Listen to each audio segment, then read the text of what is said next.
حفلات الاعراس وحده من الاشياء التقليديه اللي كتختلف من منطقه لاخرى، يعني ان كل منطقه كتحتفل بالناس اللي مزوجين او بالعريس وبالعروسه بطريقه وباعراف وبتقاليد في الشكل من منطقه لمنطقه ومن بلاد لبلاد. الهدف صراحه هو واحد، هو انك تحتفل بالعريس والعروس وتمنى لهم كل خير. غالبا حفلات الاعراس كيكونوا واحدين من بين لي سوفونير الزوينين اللي كيدوزهم الانسان في حياته، ولكن العرس اللي غندويو عليه الدراري اليوم والقصه اللي غادي تطرا مع نورة الطقطاقه والعرس اللي غادي تحييه غادي يخليها تكتشف اكفس حفل زفاف في حياتها. هاد الحفل الزفاف اللي غادي يخلي نورة الطقطاقه المغنيه الشعبيه الشهيره تعتزل عالم الغناء. وبلا ما نطول عليكم خلينا نبدا.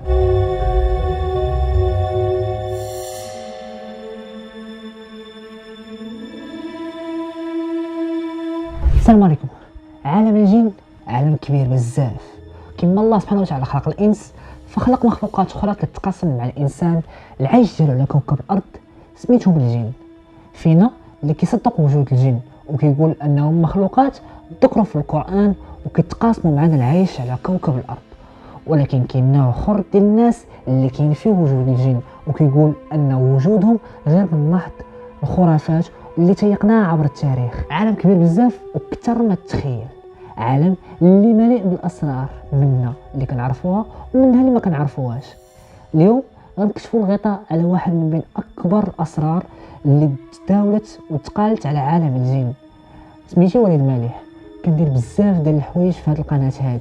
المحتوى المرعب هو المحتوى اللي نفوكسو عليه في هذه القناه واللي كنبارطاجيه معكم، ولكن تلقى بزاف ديال الفيديوهات في لاشين ديالي، منها فلوغات، معلومات ثقافيه، فيديوهات ترفيهيه، اي حاجه كنعرفها تثقيفيه، اي حاجه عارف غادي تنفعكم كنبارطاجيها معكم. قبل ما نبداو الفيديو ديالنا اليوم اشترك في القناه وبارطاجي الفيديو مع اصدقائك باش نزيدوا بهذا الشيء لقدام. نبداو. قصه فيديو اليوم وقعت سنه 1997 وبالضبط في الكويت. هذه القصه تصنفات واحده من بين اخطر الوقائع اللي غتوقع للانسان مع عالم الجن. عنوان حلقه اليوم دقاقه نوره وعالم الجن.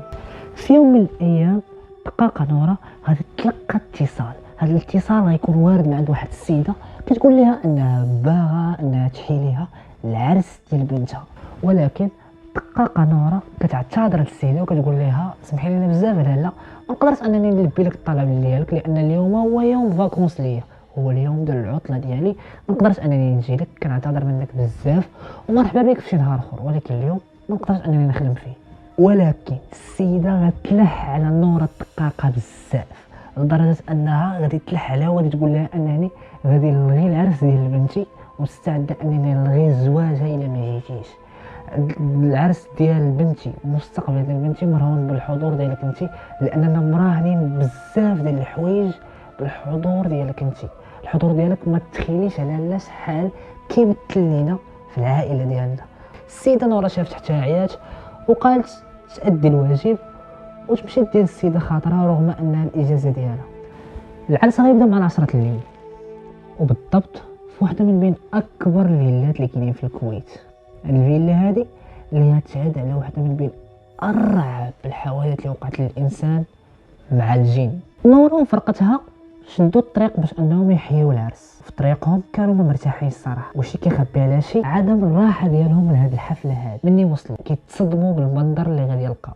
نورة ملي غادي توصل هي والفريق ديالها باش يحيوا العرس ديال السيده كيلقاو البلاصه فين غادي يحيوا العرس واحده من بين اكبر الفيلات اللي كاين في الكويت، والبلاصه طريقه باش تزينات الفيلا والحضور ديال الناس وداك الضجيج كيبين ان بصح دوك الناس لاباس عليهم من افخم العائلات اللي كاينين في الكويت، والطريقه باش تزين العرس او الناس اللي حاضرين كتبين الفخامه ديالهم وكتبين الثقل ديالهم في الكويت، الا انهم دوك الناس ما معروف. ولكن الحاجه اللي كانت كونفيرميا والحاجه اللي كانت باينه لنورة الطقطقه انها كانت غتفلت عليها واحده من بين اكبر العرسات اللي غادي تحييها في حياتها، وما كانتش عارفه بالمره شنو كيتسناها.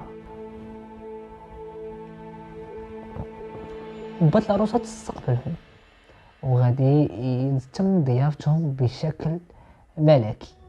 وبحسب الروايات نورة الطقطقه والجروب ديالها كتقول السيده انها مني مشات تجهز العروس والعائله ديال العروس للحفل الزفاف كتصدم انها غتدخل عليهم واحد السيده اللي بنيه ضخمه بزاف والملمس ديال هاد السيده هادي كان قاصح لواحد الدرجه اللي ما تصورهاش. اي انكم ملي كتسلم على هاد السيده هادي كان شي حاجه اللي غريبه بزاف، لدرجه ان صوتها كان غليظ ونظراتها كانوا حادين لواحد الدرجه مرعبه. اي ان السيده ما كتبشرش بالخير، وطريقه التعامل ديالها كانت غريبه بزاف. ولكن نورا الطقطقه غتخفي القلق ديالها على الجروب ديالها باش حتى شي واحد ما يتوتر. بدا العرس والصدمه الكبيره غادي تبدا. نورا الطقطقه والجروب ديالها دخلوا وشاو تصدموا بالمنظر اللي غادي يشوفوا قدام. لاصال كانت كبيره بزاف وعامره بعباد الله. كل دقيقه كانوا كيجيو ناس جداد، كل دقيقه كانوا كيزيدوا ناس جداد اللي باين الثقل ديالهم في المجتمع. اي ان الحفله كانت كامله برجوازيين من الاول حتى الاخر. ناس لاول مره غادا تتلاقى معاهم هي الجروب ديالهم، وكل واحد منين جاي. والمشكل ان كل 5 دقائق كيدخلوا ناس جداد والقاعه غادا وكتعمر. نورا الطقطقه بدات كتغني وكل شيء كان غادي مزيان. الجروب ديالها كيضرب وهي كتغني. واحده من البنات اللي كانت مع نورا غتقول لها في ودنها انه هذيك السيده اللي جات سلمات عليهم راه ما كتبشرش بالخير، وان البشره ديالها كانت مغايره على البشره ديال الانسان، وكانت حرشه وقاصحه بزاف البشره ديالهم ملي سلمات عليهم. كما قلت لكم الصاله غدا وكتعمر، كل 5 دقائق ناس جداد، في كل 5 دقائق كيدخلوا الناس ما توقفوش على انهم يجيو.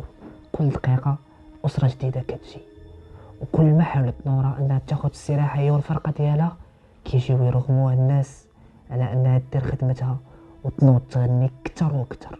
وفي كل ما قلات صوتها كتجي ترغم السيده اللي جابتهم انها تزيد في صوتها. الناس كيشطحوا، كل شي فرحان، السديح والرديح.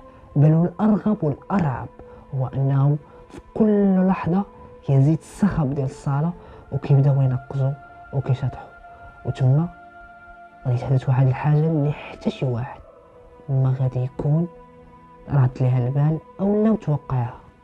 هاد الحاجه اللي غادي توقع غادي تخلي نورا تندم على النهار اللي قررت فيه تولي مغنيه.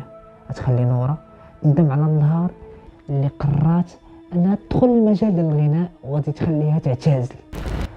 وحده من البنات اللي غادي تكون مع نورا كانت كتغني هي كتفرح وكتغني، الا انها غادي تلاحظ ان جميع الحضور اللي كاين الرجل ديالهم غيكونوا ديال الحيوانات مغمى عليها من شده الرعب. وحده شافت انها ما كتغنيش للانس ولكن كتغني للجن. طاحت الدريه اللي كانت مع نورا وغادي تكشكشوا عليها العيالات ودوك رشوها بالماء باش تفيق. ملي غادي تفيق غادي تخبرهم ان ما كيغنيوش الناس عادي، جميع الحضور ولا واحد فيهم عادي. وتما نورا غادي تعرف بالضبط انها ما كتغنيش للانس وانما كتغني لعالم الجن، وهي في واحده من بين اكبر الممتلكات ديال الجن. من بعد ما فيقات نورا الطقطقه البنت اللي معاها غادي تامرها باش انها يكملوا الغناء، وغادي تقول لهم بالحق نحن رهن الاعتقال عند الجن ولا نستطيع الهروب. هي بدون ما تعرف لا هي ولا الجروب ديالها دخلوا لواحده من بين اكبر الممالك ديال الجن وغناو عرس الجن. شنو الحل؟ شنو الحل؟ شنو الحل؟ الحل الوحيد اللي كان عندهم هو انهم يبقاو يغنيو حتى لطلوع الفجر. الشيء الوحيد اللي غادي يقدروا من خلاله انهم يهربوا هو انهم يبقاو يغنيو حتى لطلوع الفجر. مع طلوع الفجر كيكون الاذان ديال الفجر. الاذان ديال الفجر فيه التكبيرات ديال الله عز وجل، وهادشي بالضبط اللي ما كيحملش الجن، وهذه هي الفرصه ديالهم باش يهربوا. كما قلت لكم القاعه عمرات غدا وكتعمر، دقيقه مورا دقيقه كتعمر، والصخب ديال الجن كيشطحوا بهستيريا كبيره وكثر ما تخيل. دقيقه مور دقيقه نورا الطقطقيه والجروب ديالها كيزيدوا يترعبوا. دقيقه مور دقيقه الاجواء غادا وكتزيد في الصخب، ونورا كتموت من الخلعه. والغريب في الامر والشيء اللي خطير هو انهم ما يقدوش يوقفوا الغناء، لانهم الا وقفوا الغناء المصير ديالهم غادي ينتهي في ديك الليله خاسر. ومع تسمع التكبيره ديال الله عز وجل في الاذان الضوء غادي تقطع وغادي يعم واحد الهدوء، واحد السقيل غريب بزاف، سقيل لمده 5 دقائق غادي يعم في لاصال اللي كانت كتغني فيها الطقطقه نوريه والجروب ديالها. لاصال اللي كانت عامره بالناس بزاف غادي تقطع فيها الضوء ويولي الظلام الحالك وواحد السقيل مرعب. وتما بالضبط نورا غادي تخوت غوته كبيره وتقول لهم هربوا. هذه هي المجيبه ديالنا باش اننا نهربوا من هذا العرس هذا. بقاو كيجريو وخرجوا من الباب اللي كانت ضاربه فيه الكاميرا وكملوا الجري ديالهم الى حين يتلاقاو مع شيخ في الشارع. هاد الشيخ هذا اللي غادي يرويو ليه كاع الاحداث اللي وقعت ليهم، ويقول لها واش الفيلا فلانيه؟ قالت لها قال لها واش مأكده الفيلا فلانيه هي اللي غنيتو فيها؟ قالت لي راه كانوا فيها الناس بزاف، كانوا فيها الطوموبيلات، كانت عامره بالانسان وكانت فيها الحياه بزاف، وهذا وقع لنا ولا شفنا اليوم الحيوانات وهذه. وحكات ليه ووصفات ليه الاحداث اللي عاشوها بالحر. وقول لها راه ما يمكنش ديك الفيلا راه مهجوره اكثر من 10 سنين وهي مهجوره وما كيدخل ليها حد. قال لهم راه خاصكم تحمدوا الله وتشكروا لانكم ما وقعت لكم والو. الفيلا اللي كتبيو عليها راه هي واحده من اخطر الفيلات وراه مهجوره بزاف، وكاع الناس اللي كيدخلوا ليها اللي ما كيخرج سالم منها كيخرج مختل عقليا وما كيخرج بصحته كامله. الحمد لله وشكروه ليلا نهار على هذه الحادثه اللي رجعتكم الله سبحانه وتعالى. ومن تما وبعد هذه الحادثه المرعبه والليله المرعبه اللي تخالط فيها الانسان مع الجن، قررت نورا انها لازم الغناء بمره بعد الرعب اللي عاشته.